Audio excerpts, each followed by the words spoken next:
Hi, everybody, and welcome back to Sir, You Look Tired. We're back again, myself and Martin, to talk you through the life of a teacher. We've been through burnout, we've been through different struggles, and we want to share that with you because when we talk about it more, it gets out there. It helps people maybe identify with things that we might say to help you maybe think, maybe I need to make a little change, but it's nice to know that you're not alone.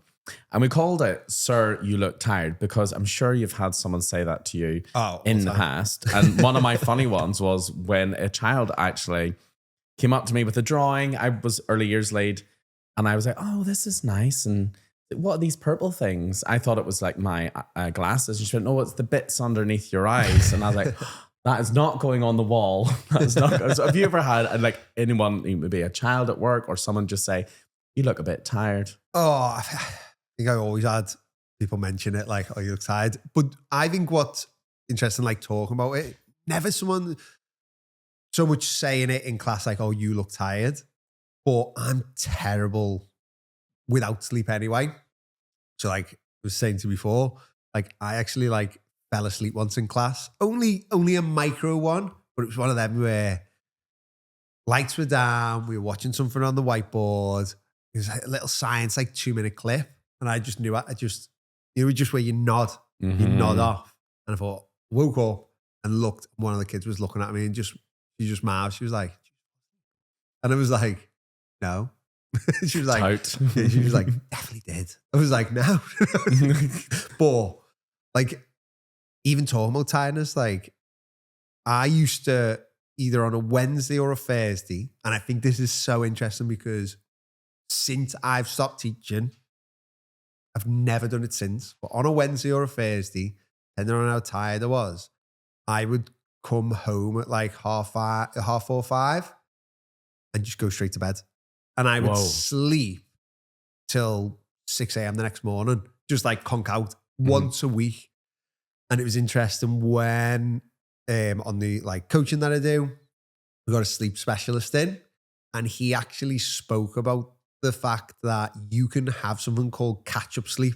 So if you're always really tired and you crash out and have like a 12, 13 hour sleep, everyone always says, oh, that's not good for your rhythm. It's not good for this. He said, but actually it can be good because your body can actually like catch up on the sleep and recharge you. And I was a bit like, I was doing that without doing it. Now I could afford that and stayed up and always been exhausted. Yeah. But once a week, I'd be like, I can't open my eyes. I'm going to bed. Now, obviously, at the time, especially at the beginning, like it was just me, was living at home with mum and dad, didn't have any responsibilities. Yeah. I could just go and conk out. Now there'd be no way I could do it. But since I left teaching, I never had to do it. And I think it's that exhaustion of teaching, isn't it? Because you're always on, you're always thinking about stuff. I would say teaching is the only job in the world where you are employed and self-employed. So employed has the benefits of you work set hours, the job doesn't get done, gets put on until the next day. You do have to do more, it's overtime and everything there.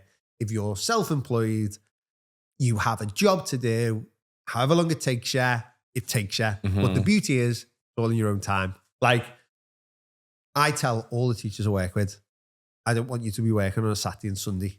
Like, the more time you can have off to rest, the better. 100%. But I work on a Saturday and Sunday. The caveat is I pick and choose when I want. I didn't do anything on Wednesday this week. Didn't do anything. Love it. It was a day off. So me working Saturday morning, not going to be a problem because I had all Wednesday off to recharge. That's the self-employed benefit. In teaching, you have that like rigid time. Get in by 8:30 at the latest. You've got to be there, but then you've also got that self-employed. But forget about your hours. You've got this work to do and it has to be done. And I think that's why so many teachers are exhausted because there's so much work, there's so much pressure, and everyone's tired all the time.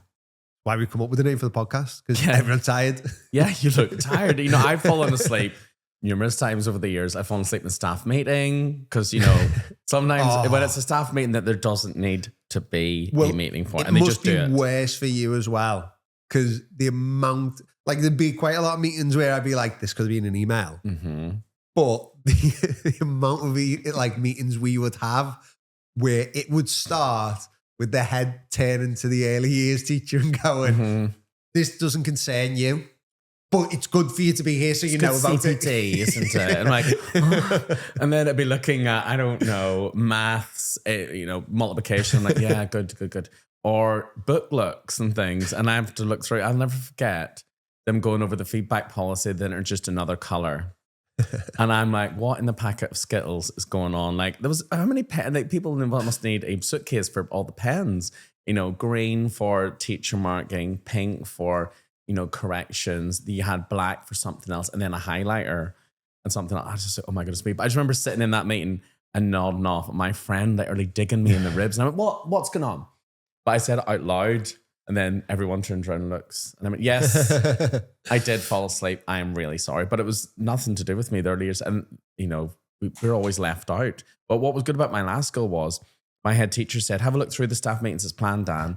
And if it's got nothing to do with you, you don't need to attend. But you need to think of something to do with your team. And I was like, oh my goodness, I actually can give some CPD to my team. And if my TAs wanted to stay, they got paid for it. Yeah. Which was amazing because the TAs would stay after school to do this, that, and the other. And I'm going to come on to clubs in a second. And they would not get paid for it. And one of my things after we had our last Ofsted was like, what could we do to make life even better? And I went, well, my TA sort of stayed till almost 4 o'clock. Is there any money in the budget to pay them that extra 30 minutes? And we got it. So they got paid till 4 o'clock to stay, which was amazing. But then I've worked in schools before whenever everyone was told they had to run a club. Yeah. Now, yeah, and that was part of the non-negotiables. Everyone must run a club. Even the TAs. They don't get paid for it. Even TAs? Even TAs. So they had to be like in a club, or did they have to run the club? And they had to run a club for a whole term. That was the thing. At least one of the terms choose to run a club. It's mad. And I was like, oh, I'll do it in spring term. And along came spring term. What club are you going to do? Someone had already picked movie club, which meant that they watched a movie after school. And, I'm gutted. So then my friends and I decided we were going to make a movie club. And I went, why are we doing this to ourselves? We've got the children with iPads and they had to record movies. But it was crazy. I didn't want to be there. And the children knew I didn't want to be there. And one of the days I was like, well, I'm only here for free childcare. And I'm never that sort of person. But, that was just crazy. And that was just one of those things that, so I'd fallen asleep in this staff meeting. And then I'd fallen asleep in an assembly. And one of the children were actually looking at me like the child looked at you and like, Mr. Mac, you fell asleep. And I was like, no, I didn't. Just rested my eyes. I just couldn't keep myself awake. And when it comes down to that daily routine of being a teacher, like you say, you're at home and you've got to get that work done. Yeah. And whenever you were teaching full time, what time would you get up at? Oh, you see, I was a big one for like being in school as early as possible. Mm-hmm. And I would, when we were talking about in the last, I was like first in, last to leave. But I never used to work outside of school. So that'd be my caveat for it. But I would be in for 7:15. Like 7:15, between 7:15 and then it kind of drifted down to like 7:30 by the end. But to start with, 7:15. And I would leave about between 4:30 and 6. Mm-hmm. But all my work would be done. Mm-hmm. And then there wouldn't be anything else. But I was a big one for clubs. But I used to love doing clubs. Was your sporty clubs? Yeah, we used to have once a week. I was a big believer as well. So I used to be the year 5 teacher. But I went to the head one day and I was just literally like, listen, I know you're stressed with the stats. I'm a big believer in it doesn't matter how much we teach the kids. They have to practice it. And there's no time to practice it. So why don't we just do a maths club? Mm-hmm. Me and you once a week, where from the first week for year 6, a compulsory club where they have to come and it is just practice papers. Is it after school? After school, oh my God. Practice papers. And it was like it's cruel. And I see loads of teachers now like advocating like you shouldn't do this and you shouldn't do that, you shouldn't do that. But that hour to me took a lot of stress off the year 6 teacher. Mm-hmm. And it also took a lot of stress off the school because the maths results jumped. That's good. Mm-hmm. But it wasn't because, I'm this amazing teacher or the head was this amazing teacher. They were probably the only school in the country which from day one, we're getting the SAT questions where it's like, okay, this is how they're written. This is how it's done. And they were doing it like, it was quite a fun club, to be fair, because it wasn't like you sit there and do it. They were all sitting around tables. They were sit wherever you want. We don't care. The answers are over there. Do a couple of questions together. Mark them. See what you got right. Yeah. If you got anything wrong, give one of us a shout. We'll come and show you how to do it. The results jumped up. So we had a maths one and then the rest was sports. Oh, yeah. But I love the sports ones because took no prep. Just go out, play. Everyone who wanted to be there. And this was the thing which I always used to have that balance with it. Yeah, hour a week. Like I was giving up my time. Yeah. But then whenever there was tournaments, I'd be like, well, I'm going. So I used to have a day out of school. Oh, yeah. Going to a tournament, chilling, relaxing. And that was my balance for it. I'd be like, oh, it's okay. It's not that bad. But I think I hate compulsory. Yeah. I hate as a teacher, you must do this. To be the teachers that want to do it, build it in, and then just have it where it's part. Because to me, I love the clubs because it was a time where you got to see different sides of the kids. You got to build more of a bond with them. There was no stress. There was no panic. Just enjoying it. Yeah. But I would have hated to have had to do one. If they would have been like, you've got to do the drawing club, I would have been like, I don't want to do the drawing club. See, if it wasn't compulsory, I think I would have been like, okay. But when you feel like it's been done to you, and when I would like to think if I was ever a head teacher, I'm not going to be. Well, who knows? That if I saw a teacher was really tired, I'd be like, do you know what, Denise? Yeah. Let's not do drawing club this term. Let's leave it to summer term. I can see you're a bit burnt out. But you would know to look at me back then. Yeah. Mess. And I was doing this make a movie club. I remember my friend, I'm not going to name her, was sitting. We were both looking at each other like, why are we doing this? And then we invented Wine Wednesdays. Because our club was on a Wednesday. That wasn't the club in school. It wasn't wine club. Be a good club. We left school and bought a box of wine, by the way, and went to mine and we're like, let's just have a couple of drinks and we watched some movies or whatever, just to get through the week with Wine Wednesday. But I used to get into school for 6:45 or so. Yeah, 6:45. So you used to open? No, it was already open. Yeah, because we had a swimming pool at our school, so it was always in doing that. And it was open from 6 and I started going in at 6:30. Sometimes because I had to set up my classroom. The other classroom, the other teacher was struggling, so I had to do hers. And because I was SLT, I felt like the judgment of everything rested on. I used to say, well, that's my Queen Vic down there. My name's above that door. And because I took it so personally, and I used to micromanage people and everything because I felt like all my worth was in it. So I would get to school at 6:45, no breakfast. I would grab it on the way there, like a Black Friars flapjack. And they're like 500 something calories. And gone in an instant. Seconds gone. Tastes great, gone in seconds. I had this big massive cup that I put my coffee in before they all became fashionable now, whatever they're called. And I would just guzzle this tomorrow. I don't know if I ever told you before that I used to have about 8 or 9 coffees a day. I think you mentioned it before. And I would get to work and it was like a race. How much can I get done before anyone else comes in? Because then I know I'm a social butterfly. I start chatting. And then I became rude or like a recluse. I don't want to speak to people. So I just keep myself in my classroom. And my friend Sarah, who I work with, came in to speak to me one day. She said I turned around almost like a gargoyle. What? I'm trying to get stuff done. And, I look back now, it was a lot of faff, the stuff I was doing that time. I was able to cut a lot of it out now where I was, recently before I left full time, even now because I do supply, so I have to be in by 8 o'clock. Yeah. I go to the gym before work, which was a dream I wanted to try. I remember going to work one day in the car. I had my latte, espresso shots, McMuffin, not sponsored, and saw people at the gym. And I remember saying, I'd love to do that one day a week, but there was no possibility, I thought. And then September 2023, I've been on this wellbeing journey for 3 years. And I saw Mel Robbins has said this 5, 4, 3, 2, 1 thing. Get up on your first alarm and 5, 4, 3, 2, 1, get up before you get to one. So I started doing that.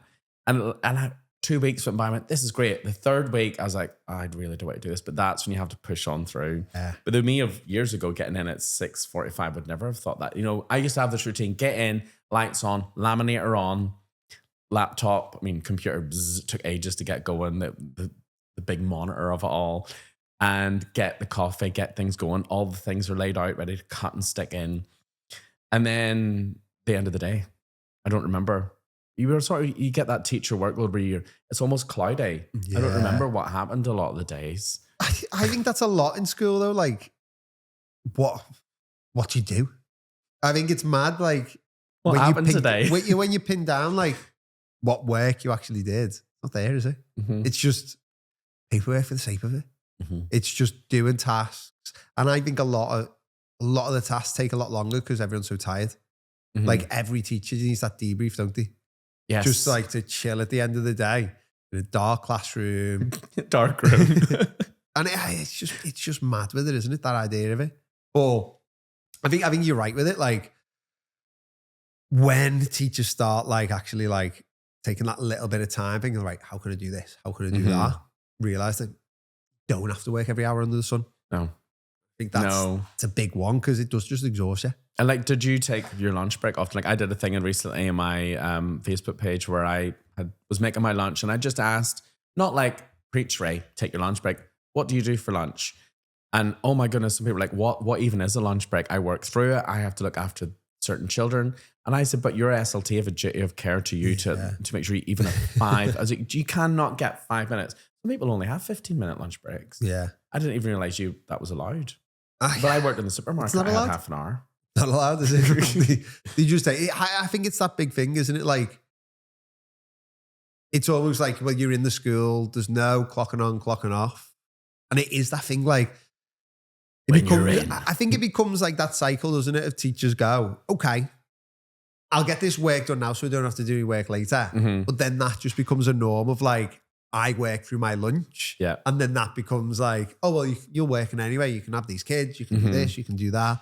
But no, I was used to take mine. I think it's quite interesting with the two of us because I think you put in really good boundaries at the end, kind of because maybe work was intense, but over the years it slowly got worse and worse and worse until you got to a breaking point where mine was almost the opposite. Like the first school I was in was so bad, which we'll probably touch on a different podcast. I was there 3 weeks and I think I have more stories in 15 working days and it done you. 3 weeks, 15 working days. I have more stories about that school than I do about like the 10 years I was in the school I was in 3 weeks. Man, I was there half term, but I put my notice in after 3 weeks. Wow. And after that, like there was no issues for me. But like that scarred me almost that much that when I started at this school, I was very much like, right, boundaries are going in. This is what I'm doing. So everything was done on that balance because of how bad that other school was. So I did always take a lunch. I wouldn't really work through it. I was a big one of always trying to find loopholes and always trying to work smarter, not harder. Like a perfect one, which they probably still do in the school now. I invented it in my first year there. I'm excited to hear this invention. Of a Christmas tradition, which was the head of the time, she said, oh, just watch out when you put movies on, Christmas movies. You don't want to start them too early and don't want to do this. Yeah. And she said, because the parents will complain if we just start putting Christmas movies on. And I said, the week before, he said, what if the week before we send letters out to the parents saying that we're going to watch Christmas movies and that like every class is going to put a different Christmas movie on and the kids can sign up for the movie that they want to watch. Okay. And she was like, what you hear? Said, well, then we can put the Christmas movie on like a week earlier than we want it. And once it's been on, then we're just watching movies. Yeah. He said, but we can do that. But all the parents, it'll go from, oh, they're putting Christmas movies on to what a great idea this is. Event. It's an event. And she was like, oh yeah. And we did this for like 10 years and they loved it. And my only caveat used to be as well, my movie used to be The Muppets Christmas Carol. But it is a great movie. Bit scary. But what's funny is no kids really wanted to watch it. So I used to I used to have 5 kids and all the other classes have like 40. But like it was stuff like that. So we were doing exactly the same thing. but we were getting praise for something that they used to get complaints So for. you've repackaged it. Because you isn't it? repackaged it. Marking. If I could get the kids to do any of the marking, they would do the marking. I wasn't doing it. Do you know it? All little things. Opening the books. I used to collect the books in. Open. Do you know, it's all about your systems. So that it saved me half an hour in marking just so we wouldn't have to find the work. It was little things like that over it. So like I wouldn't work through my lunch because I didn't need to. And I think that's the way teachers start looking at it rather than being like, oh, I'll try and get this lunch back. Like I'll get half an hour of marking in here. It should be like, how can I get rid of that half an hour of marking? Yeah. Like in our school, we did not mark a maths book for the last, they probably still don't know, for the last 2 or 3 years. Did you ever have to write verbal feedback in there in a pen? I hate making so we had VF to prove that I've given verbal feedback. We had the kids mark. So obviously I was like upper juniors. Mark sheets would be in the middle. They had all the questions, the answers to all the questions they were doing. And it would be differentiated into different parts. And the rule was do 10 questions, mark them yourself. If you get 8 or more, move on to the harder stuff because there's no point you doing more of them. Yeah. If you get between like 7 and 4, you kind of get it, but you don't really. So do more practice. If you get like 3 or under, you're a bit lost with it. Come to the teacher, show you what to do. Who's not asleep. But there's one bit they're not asleep. But the kids would all be marked. So at the end of the lesson, then you would have something that you'd stick in. And it would have an easy question like for them to cement. It would be another practice one or it would be a challenge. And at the end of the lesson, you'd hand them out. They'd stick them in. You would walk around the classroom with a pen. Look at where that. Circle which one of the 3 you wanted them to do and put a tick on the page. Because they'd marked it all and then you were putting your differentiation challenge in. So we never marked a maths book. That's amazing. Do you know what I mean? When they had to do English, they would, before we did like their big like written feedback, they had to read their story to each other. What was the first thing that happened? They'd have a red pen to like make the corrections. As they're reading it, they'd be like, oh, I forgot my full stop. Oh, I need to put my capital. Oh, that doesn't make sense. I'll put this. So we got an edited piece of work rather than us editing it. And it was those things like all of a sudden I've probably took away 4 or 5 hours of marking there a week gone. So to me, I think when it comes to a lunch break, I think it's sometimes about asking like, instead of being like, what can I get done in that lunch? It's asking, well, what am I doing in that lunch? How can I get rid of it? Some marking you'll have to do. Yeah. But like everything else, it should be about reducing your workload, not finding a different place for it. So yeah, I think a lot of teachers are burnt out and the question shouldn't be like, what work can I get done in my lunch? But it should be, why am I doing this work in my lunch? I used to work through all of my lunch all the time. And I used to, like you say, I used to say to myself, if I do this now, it means I won't have to do it tonight. But even when it got to the night, I was still more to do. Working anyway. So then I get annoyed at myself and then the cycle keeps going. Then because I was working through my lunch, I used to split my lunch break down into segments and go, I'm going to spend this amount of time doing that. But then that just gets longer and longer and longer. And then it turned into 5 minutes worth of, I need to run to the toilet. And then it became, I'm not going to the toilet. And I got really good at holding it in all day, which, you know, we'll see if it helps me in later life. But, and then it became, well, what can I eat? Because I can't go and heat anything up. So I had like a basic sandwich that I bought from the corner shop, which was not chicken tikka. They said on the container it was not chicken tikka. But then when I was in the shop, I was starving. What does that mean? Sugar levels are up or down when you're starving? I don't know. I'm not a big believer in all the sugar levels. To me, it just means you need food. And then I was like, you know, they have the stuff at the till. Oh, I'll have that Lion bar. Oh, and I'll have another flapjack because that reminds me of being happy. Let's have that. And eat through my lunch break. And then, because I remember my TA saying to me, you've not left the room. I know. And then because you're still in the oven, you've not left the oven. You're just, is it a lobster that will just keep getting cooked and cooked until it's dead? Yeah. And then I was like, I've not left the room all day. This is crazy. And the strip light in the classroom, I can't see properly, purple spots. And when it came down to marking, there's this trend that was on TikTok recently. It was a song, it's a song from Mary Poppins. It was like, what did it get me? All that work and what did it get me? And I remembered that we were marking EY. We had these EYFS books, writing books. We had to write 2 stars and a wish. They can't read that. I never read it back to them. So there's books somewhere, hundreds of them, sitting with all my marking in it that I used to spend ages doing that no one ever read to the children. They never did their follow-up corrections, but I had to do it because that's what I was told to do. Yeah. And they can't read. Whereas now you would not do that. Again, we had a similar thing with our year 1 teacher. I always remember it. We had like the meeting, had explained it all. And again, like what we talked about last episode, it's all about communication for me. Mm-hmm. Like, because the head said, you know, we want 2 stars and a wish, every book, twice a week for English or whatever. And I just remember the year 1 teacher saying, do I need to do it? And he went, yeah. Like, what do you mean? Why do you need it? Of course you have to do it. Why wouldn't you need to do it?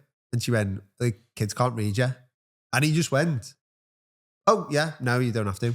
Now, she hadn't have said that, she would have had to do it. And it's that thing, like, it is that communication. And it's so much is done in school for adults rather than kids. Like you mentioned it once as well, didn't you? Said with one of your heads, everyone had a spreadsheet or a form that they had to fill in. And it didn't link up with early years, so you had to put all the data in by hand. Yes. It take you a couple of hours, and then you said to her, like, the next meeting, oh, I'm not going to do that again because it took 2-3 hours and I didn't get anything out of it because I could just see all the same data. And she said to you, oh, I thought you wanted to do it. You liked it, Dan. I thought it was useful. And I went, no, when I do it for you, I never look at it again. Yeah. So she went, well, why were you doing it? Because you asked me to. Yeah. And then because I just felt brave enough to it's sticking your head above the parapet. I'm getting nothing out of this, so I'm not going to do it. And then he even came to looking at school reports. You know that season's coming up. Yeah. And for the past 2 years, 3 years actually, they've not been a stress for me because you know the date they had to be handed in. So I broke them down into small chunks. There's that quote, if I told you were going to eat an elephant, you could, 1 bite at a time. So I split them into chunks. I'm going to do 3 this week, 3 that week, 3 this week, 3. And when I first came, I remember there were pages and pages and pages. It did not need to be like that for early years. So I said, can I maybe have a play about with it?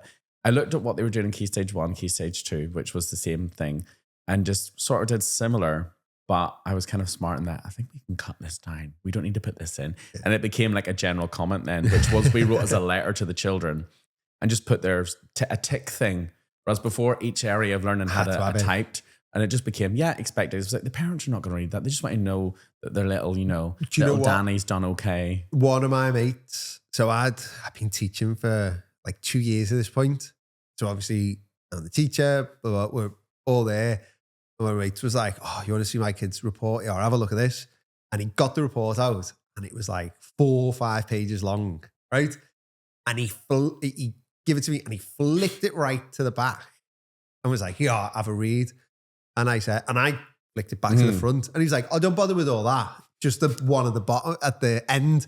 And I was like, hours of work. Yeah. But it was just the personal comments about the kid. He was like, just read that one. And I was like, oh, what's the rest of it say? And he said, I didn't read it. He was like, didn't care about it. I just want to know that bit. And so from that day, I didn't bother. Obviously, everyone had to bother with reports. But I used to have, so for maths, English, science, computing and topic, I used to have 4 high achieve comments for middle and for lower. And I would just look at look at the kid's name, go, where are they with the grade? They're in the middle. They get the first one. Next one, they get there. And just used to change the names. That was it. That's a good way to do it. Some people would make me feel bad for doing that. So it's not personable. My report used to take 3 hours to put them all together. And then another 2 hours, maybe 3 to do the personal comment. That was it. I did all my school reports last year in 1 day. Nice. I did use Teach AI or whatever it's called to help, but I Mr. Mac'd it up.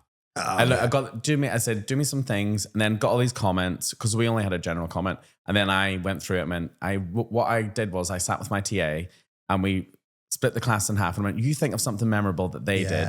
I think of something memorable about these, and then together we'll think of something else. So all I did was get these general ideas, like you said, with the different comments. That's nice, that's nice, that's nice. And I had a microphone and I spoke it. And I did my very best English accent so that it would not, it would get it right. And I just sat on the sofa. It was great. Got them all done. But there was one time, you know how you said get the different statements? Yeah. There's one school I worked in, no names. We were going to see the Spice Girls on the Tuesday straight after school. And the deadline, Belfast accent came out there, for reports was that Tuesday. And I left them late. So I sat at my friend's house on the Sunday. We had wine. Just get it all done. She went, you've got them done. I went, yeah, I did them all in one day. But I left them all a bit too similar. So I made a passing comment in this toxic school. Oh, I got mine all done in one day. I just sort of, cut and paste.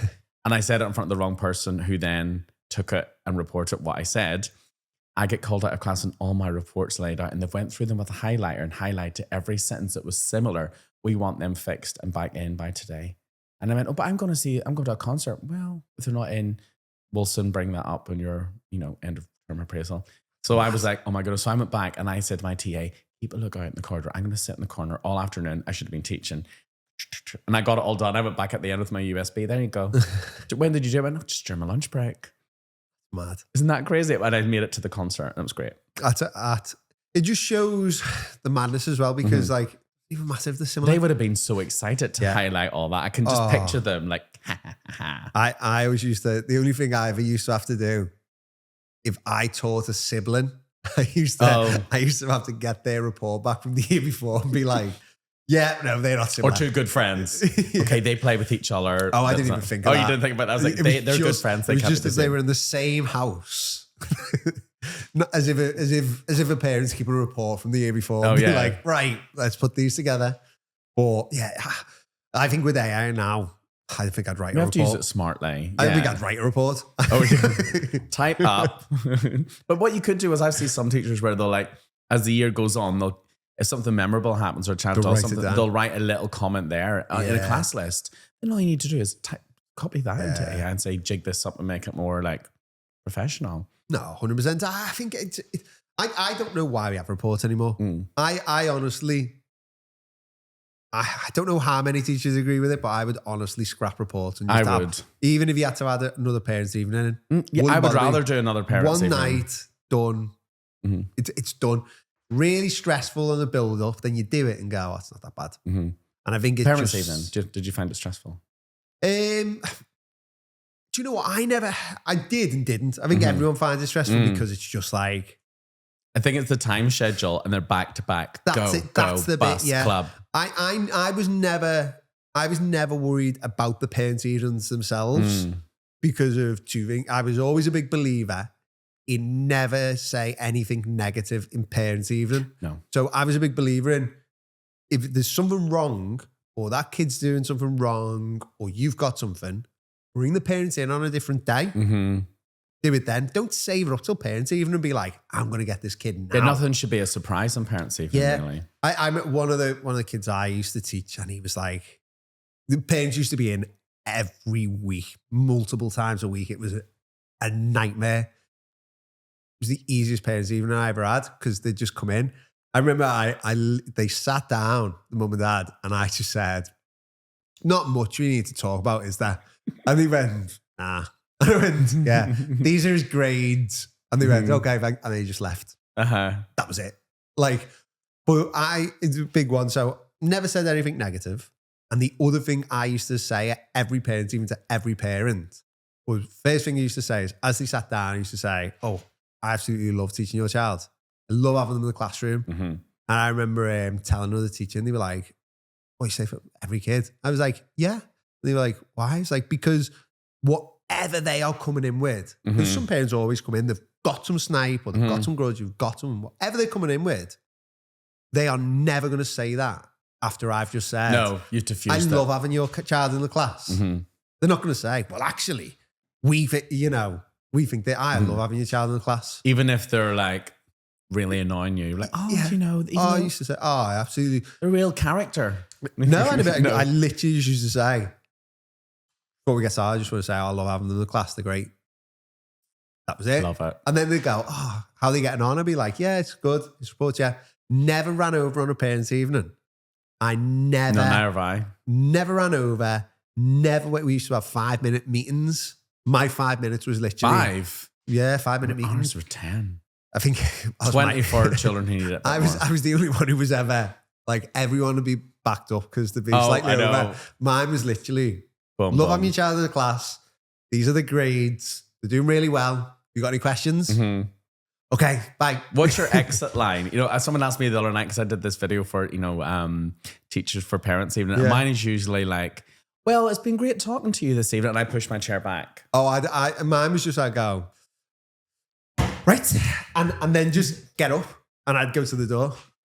And then that'd be the end of it. One of my friends had a bell. So we all had to Really? be in the hall. Oh, I couldn't do that. And she was like, ding. And I wish I had that. I just could not do that. And I would hear this thing go ding. And I was like, oh my goodness, you are cutthroat. I could not do it. But I remember years ago, one of my colleagues was running over by an hour and a half.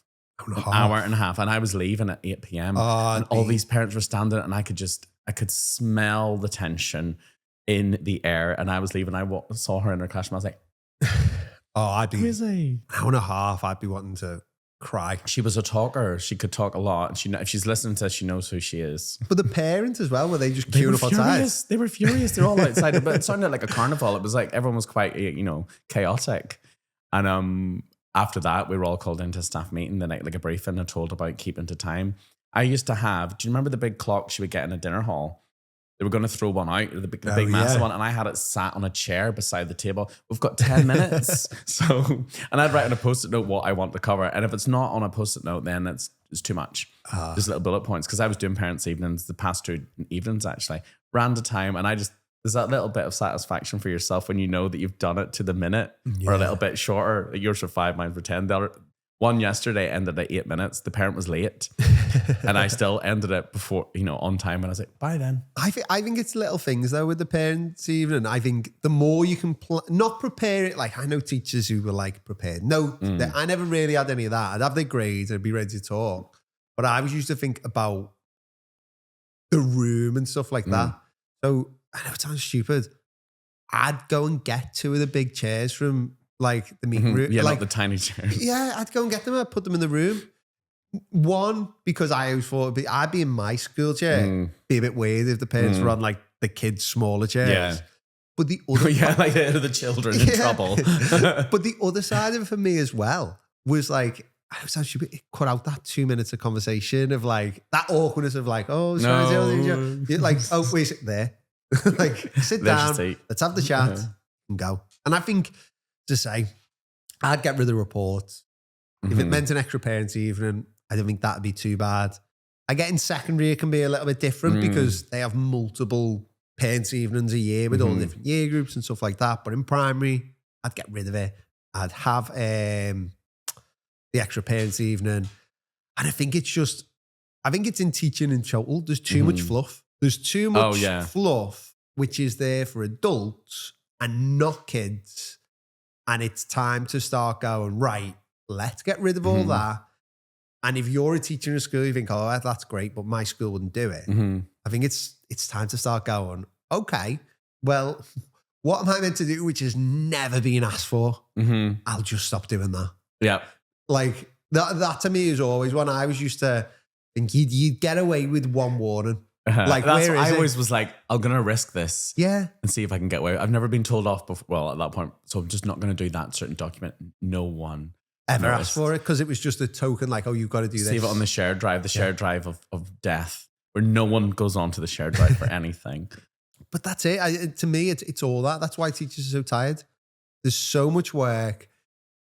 You've got a job and then you've got a job after your job, which you don't get paid for. And it's that quote, do work before you get to work and then do the work and then do the work after the work. What is it? Teaching's the only job in the world where you have to do work before you work so that you've got work to do after you work. Oh, God. The thought of even doing work before I go now, I used to, but it's non-existent for me now.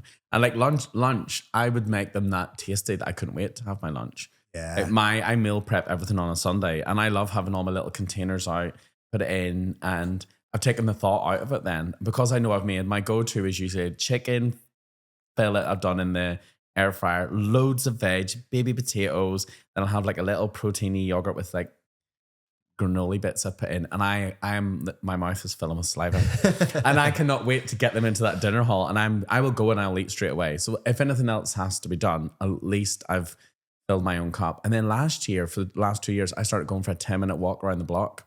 I think it's so powerful doing that. Fresh air. I think like multiple, like obviously, I remember going on a training course, wasn't anything to do with like health and fitness.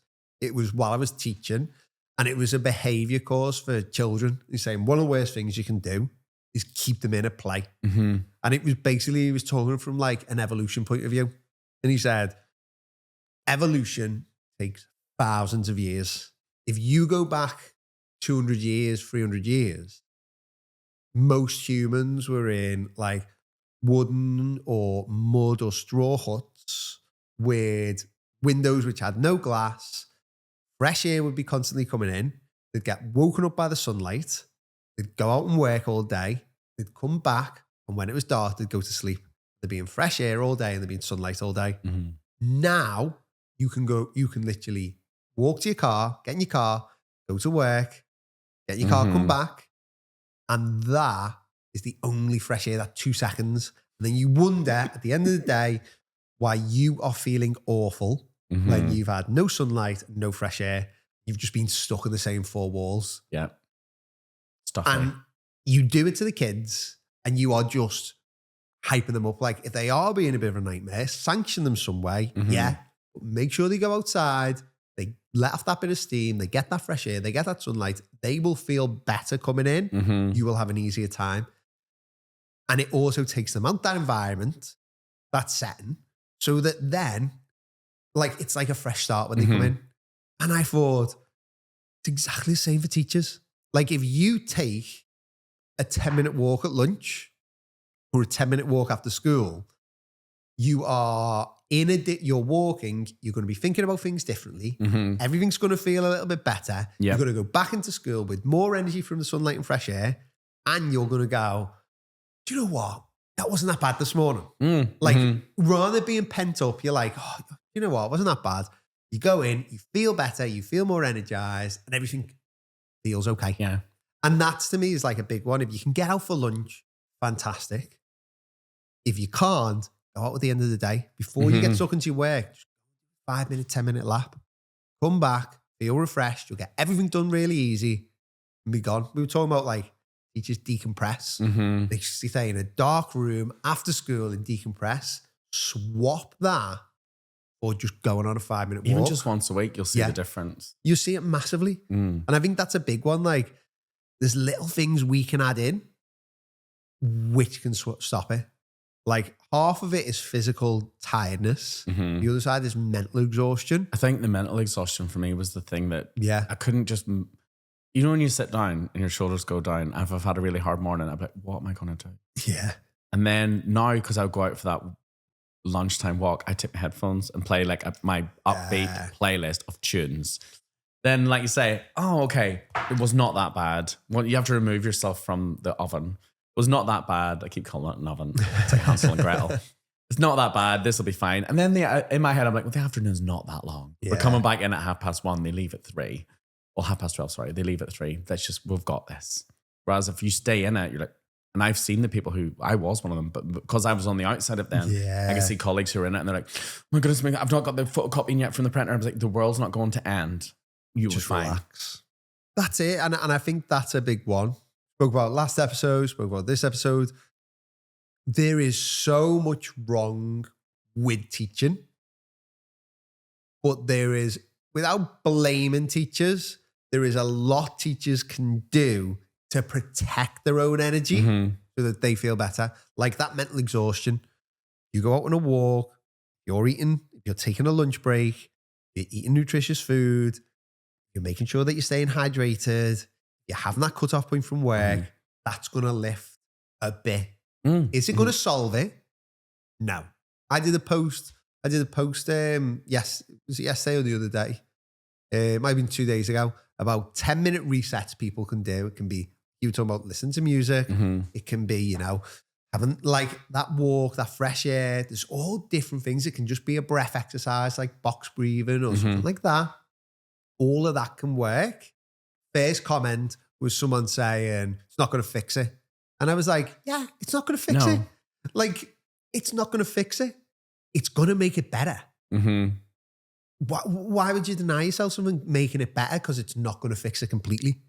Like, it's madness. Yeah. And that's the big thing for me. That's why I wanted us to do this podcast. It's not about, hey, you know, This is the solution. Yeah, we're gonna tell you every way that you can fix the education system. We're gonna give you ways where you can make a little tiny change that hopefully is going to keep you in the classroom that little bit longer. That's going to make the school day more bearable. Because I bet you last couple of years in school with the boundaries enjoyed school a hell of a lot more than the you of 5, 6, 7 years ago, where you were doing everything under the sun and everything there. But the ironic thing is, school was your life back then and it wasn't later on, but you were enjoying it more because you were putting those boundaries in place. Yeah. Well, I enjoyed every day. There was days, don't get me wrong, there was days when I was like, oh my goodness, but I could deal with it a lot better. And when I went home, it didn't follow me there. Yeah. I could drop the bags at the door and leave and go, okay, I've got this time for me. And I would go for like an evening walk. And what I would try and do is like habit stacking. Yes. So that I made sure I had a good lunch, I meal prepped on a Sunday. But then, so say when I get in from work, when I get in, the old lunchbox goes, and I had this like little nice bag. It would go straight in the new bag, straight into the fridge, ready for the next day. And before I sit down, I've got it all organized. And then on a Sunday, this is probably too much organization for some people. I would have, my sister said it is, my work clothes for the week on hangers and my wardrobe ready to go. I had that. It's all set, taking the thought of, which means when I wake up, I'm not like, what am I going to wear? I used to do that and my gym gear. And the only probably difference between the two of us, I'm used to make my food every night because I didn't like, by Friday, I wouldn't enjoy it. But mine was like, for like 9 years, I had the same food every single day at school. Wasn't because I absolutely loved it, because it was in such a good routine. So I would come in, get the chicken and get the sweet potato out to the fridge, put it in a glass dish, put the frozen veg on top, stick it in the oven, go upstairs, get changed into my gym gear, come down, get the lead on, go out with the dog. Then I would come back in, take it out, put it in Tupperware, let it cool down, be good to go. It would take 40 minutes. If I was thinking about what I wanted for lunch the next day, it would have probably took me an hour to decide. So it was that thing of like, I'll change the sauce. But it was that routine of like, same as you were saying there, like teachers make 1,500 decisions a day, more than anyone else. Mentally draining. You're not going to want to make more decisions. So try and make some of your life autopilot. Pick out your clothes at the weekend when you've got that time and get them ready. Either get your food ready at the weekend or have a routine each night where you don't have to think about it. I would feel so refreshed by the time I come back in, because I was like, wow, not only have I been out in the fresh air, I've got everything done that I need to do for the night. And all I need to do now is go to the gym. Like, that's it. And it was that freedom there. Would it have been nice to have a different meal? Yeah. Yeah. Enough of all that? No. And it's that thing. If I would have ever got bored of it, probably would have sat down at the weekend and gone, right, I might change that up now. What shall I have? Yeah. But I never did, because I just changed the sauce. But it's that thing, that structure, that routine. It's habit stacking. Yeah. Mine was all on going out for that walk.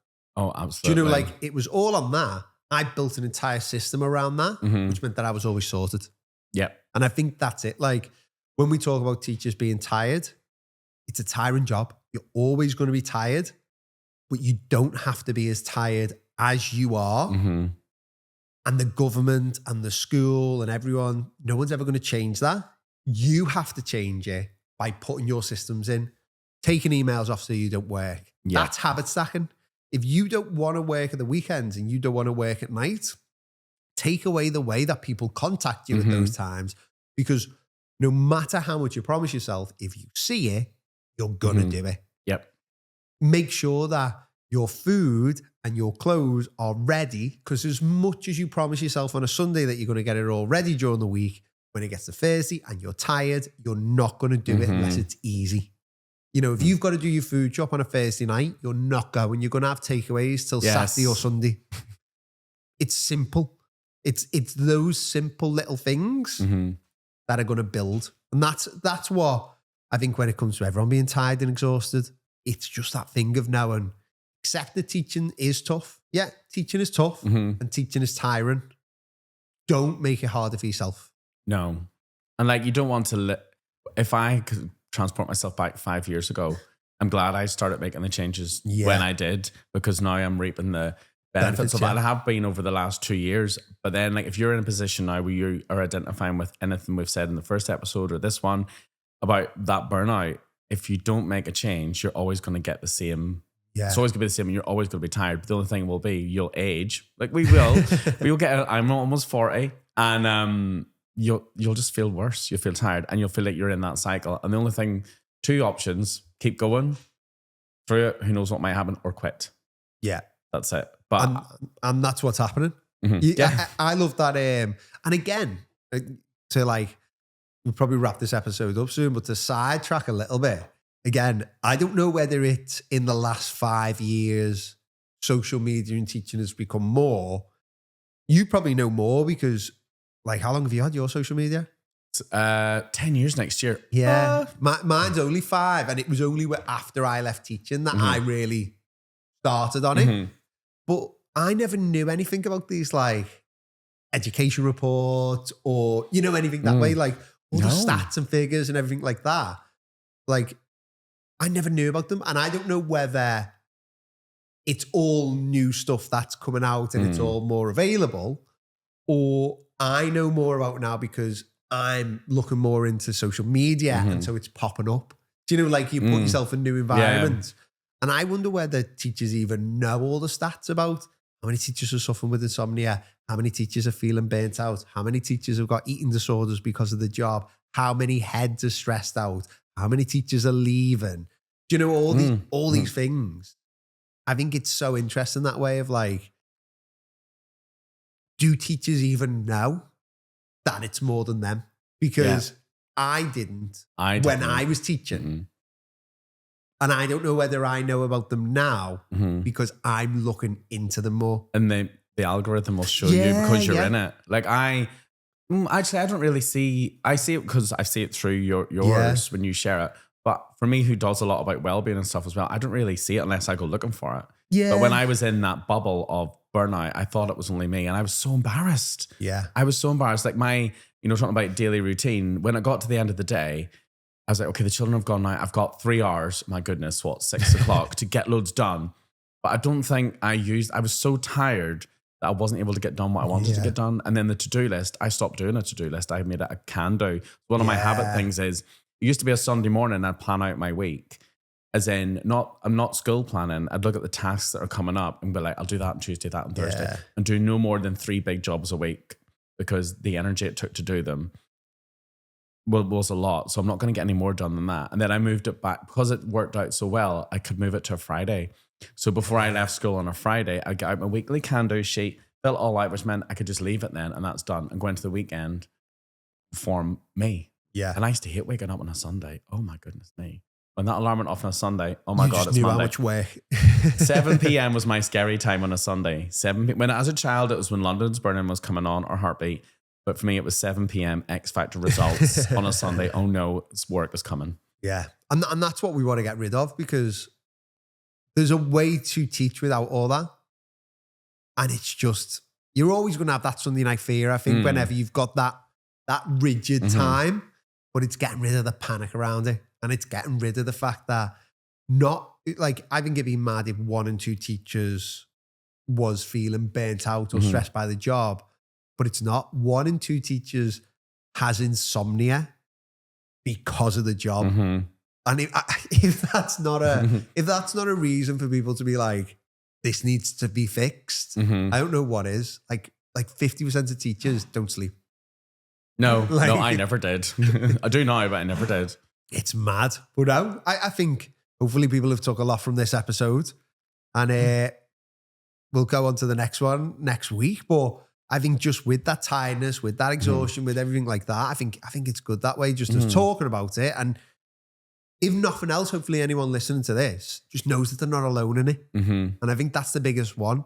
We're with you on this. We're with You're you, not unfortunately. alone. We're with you. We've been in the trenches. Every other teacher is also in the same boat. And like, if you're listening to this, choose one little thing that you might do next week. Even just do it once. Like, and if everyone that's listening, try and go for a 5-minute walk outside. Even if you just stand out there, breathe the air in. Try it. Let us know what you think. And if you do, take a colleague with you. And if you do start going and doing it, let us know. Drop a little comment or share this podcast with someone who needs to hear it. If you see it in someone else, send the link to them, and you might change someone's life, change your habits, change your life. Yeah, no, definitely. But no, thanks for listening, everyone. Hopefully you've took 1 or 2 little things. And as Dan said, just get out there, get out in the fresh air. Just a tiny little difference to make a big one. But no, you can like, share, comment. It'll always help. And let's see what we can grow this into. Absolutely. See you later. Bye now.